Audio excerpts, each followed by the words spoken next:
അസ്സലാമു അലൈക്കും വറഹ്മത്തുള്ളാഹി വബറകാതുഹു. അൽഹംദുലില്ലാഹി റബ്ബിൽ ആലമീൻ. വസല്ലല്ലാഹു അലാ നബീന മുഹമ്മദിൻ വഅലാ ആലിഹി വമൻ തബിഅഹും ബിഇഹ്സാനിൻ ഇലാ യൗമിദ്ദീൻ. അഷ്റഫുൽ ഖൽഖ് റസൂലുള്ളാഹി സ്വല്ലല്ലാഹു അലൈഹി വസല്ലമയുടെ സീറ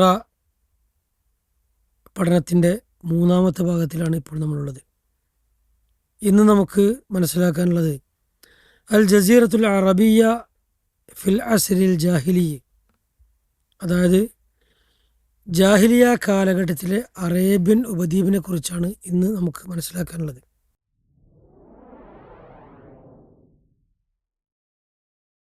ഒന്നാമതായും അവിടുത്തെ പൊതുവായ അവസ്ഥ എന്തായിരുന്നു എന്ന് നോക്കാം. ഇസ്ലാമിന് മുമ്പ് അറബികളായ ആളുകളുടെ ധാർമ്മിക നിലവാരം വളരെ താഴ്ന്നതായിരുന്നു. മദ്യം, ചൂതാട്ടം ഇതൊക്കെ വ്യാപകമായിരുന്നു. ഒരു പെൺകുഞ്ഞ് ജനിച്ചാൽ അതിനെ ജീവനോടെ കുഴിച്ചു മൂടുന്ന പതിവ് നിലനിന്നിരുന്നു. സ്ത്രീകൾക്ക് യാതൊരു വിലയും നിലയും മാന്യതയും അവർ കൽപ്പിച്ചിരുന്നില്ല. സ്ത്രീകൾക്ക് സ്വത്തവകാശം പോലും ഉണ്ടായിരുന്നില്ല. മറിച്ച് സ്വത്ത് പോലെ അവരെയും അനന്തരാവകാശമായി കൈമാറിയിരുന്നു എന്നുള്ളത് ചരിത്രത്തിൽ നമുക്ക് വായിക്കാൻ സാധിക്കും. പുരുഷന്മാർക്ക് ഇഷ്ടമുള്ളത്ര സ്ത്രീകളെ വിവാഹം ചെയ്യാൻ യാതൊരു നിയന്ത്രണവും അവർ കൽപ്പിച്ചിരുന്നില്ല. അതാണ് ഒന്നാമത്തെ കാര്യം. രണ്ടാമത്തെ കാര്യം ഗോത്രമതവും പ്രതികാര വൃത്തിയും. അതായത് ഗോത്രാഭിമാനം അവരിൽ വളരെ ശക്തമായിരുന്നു. സ്വന്തം ഗോത്രത്തെ അന്ധമായി അനുകരിക്കുകയും പിന്തുണയ്ക്കുകയും ചെയ്തിരുന്നു. ചെറിയ ചെറിയ കാരണങ്ങൾക്ക് പോലും യുദ്ധങ്ങൾ, വളരെ വലിയ യുദ്ധങ്ങൾ വരെ പൊട്ടിപ്പുറപ്പെട്ടിരുന്നു. പ്രതികാരവും രക്തച്ചൊരിച്ചിലും സർവ്വസാധാരണമായിരുന്നു. ചില യുദ്ധങ്ങളൊക്കെ പതിറ്റാണ്ടുകളോളം നീണ്ടു നിൽക്കുന്നതായിരുന്നു. അപ്പോൾ ഒന്നാമത്തത്, ചെറിയ ഒരു കാരണം കിട്ടിയാൽ വളരെ വലിയ യുദ്ധങ്ങൾ ഉണ്ടാക്കുക എന്നുള്ളതാണ്. മറ്റൊന്ന്, അവരിൽ പ്രധാനപ്പെട്ട കാര്യമായിരുന്നു മദ്യപാനം. മദ്യപാനം സമൂഹത്തിൽ വളരെ വ്യാപകമായിരുന്നു. കവികൾ മദ്യത്തെ ധാരാളം പ്രശംസിച്ച് ഒരുപാട് കവിതകൾ രചിച്ചിരുന്നു.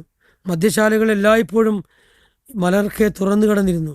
മദ്യവ്യാപാരം ഒരു സാധാരണ തൊഴിലായിരുന്നു. വ്യാപാരത്തെക്കുറിച്ച് സൂചിപ്പിക്കാൻ പോലും മദ്യത്തെക്കുറിച്ചുള്ള മദ്യവ്യാപാരം എന്ന പ്രയോഗമാണ് ഉപയോഗിച്ചിരുന്നത്. മദ്യത്തിൻ്റെ കച്ചവടം എന്നുള്ളതാണ് അവർ പറഞ്ഞിരുന്നത്. അതുപോലെ തന്നെ ചൂതാട്ടം ജാഹിലിയ സമൂഹത്തിലെ പ്രധാന വിനോദങ്ങളിൽ ഒന്നായിരുന്നു.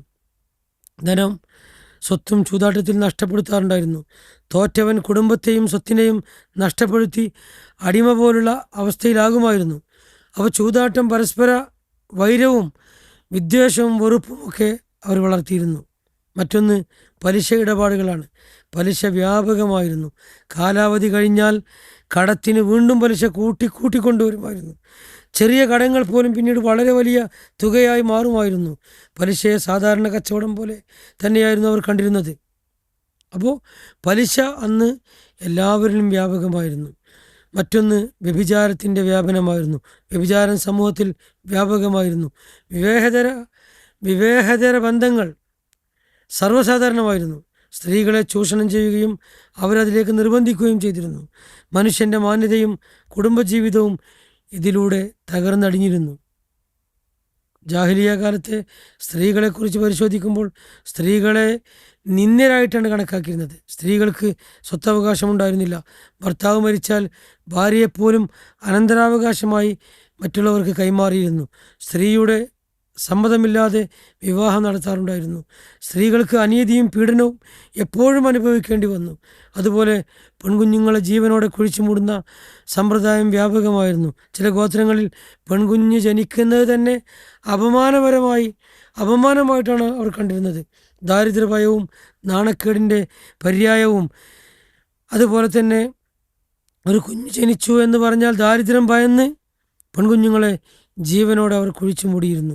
ചിലർ കുഞ്ഞു വളർന്ന ശേഷവും കുഴിച്ചു മൂടുമായിരുന്നു. ഈ ക്രൂരതയെ ഖുർആൻ ശക്തമായി അപലപിച്ചു, വളരെ വ്യക്തമായി അതിനെക്കുറിച്ച് പറഞ്ഞിട്ടുണ്ട്. അതുപോലെ ദാരിദ്ര്യഭയത്താൽ കുട്ടികളെ കൊല്ലുന്ന ഏർപ്പാട്. ദാരിദ്ര്യം പിടികൂടും, ദാരിദ്ര്യം വരുമെന്ന ഭയത്തിൽ ചിലർ സ്വന്തം മക്കളെ തന്നെ അവർ കൊന്നിരുന്നു.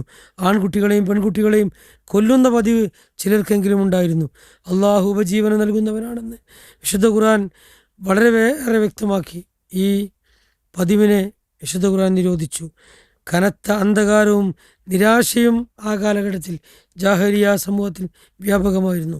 ജാഹലിയ സമൂഹം ധാർമ്മികമായി ഒരുപാട് അധപ്പതിച്ചിരുന്നു. അനീതിയും അക്രമവും അനാചാരവും സമൂഹത്തിൽ വ്യാപകമായിരുന്നു. മനുഷ്യരാശി വഴിതെറ്റിയ അവസ്ഥയിലായിരുന്നു. അത്തരമൊരു സമയത്താണ് അള്ളാഹു മുഹമ്മദ് നബി സല്ലല്ലാഹു അലൈഹി വസല്ലമയെ സന്മാർഗദർശനവുമായി, വെളിച്ചമായി, നൂറായി അവിടത്തേക്ക് അയച്ചത്, അറേബ്യൻ ഉപദ്വീപിലേക്ക് അയച്ചത്. അങ്ങനെ അവിടുത്തെ അവരുടെ ജീവിതം മാറ്റിമറിയാൻ ഒരുപാട് നേട്ടങ്ങൾ ഉണ്ടാക്കാൻ സാധിച്ചു എന്ന് നമുക്ക് ചരിത്രത്തിൽ കാണാൻ സാധിക്കും. അപ്പോൾ നമ്മൾ മൂന്നാമത്തെ ഭാഗത്തിൽ പഠിച്ചത് അൽ ജസീറത്തുൽ അറബിയ്യത്തു ഫിൽ അസ്രിൽ ജാഹിലിയ കാലഘട്ടത്തിൽ അറേബ്യൻ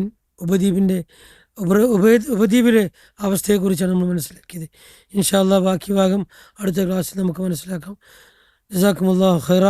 വആഖിറു ദഅവാനാ അൽഹംദുലില്ലാഹി റബ്ബിൽ ആലമീൻ.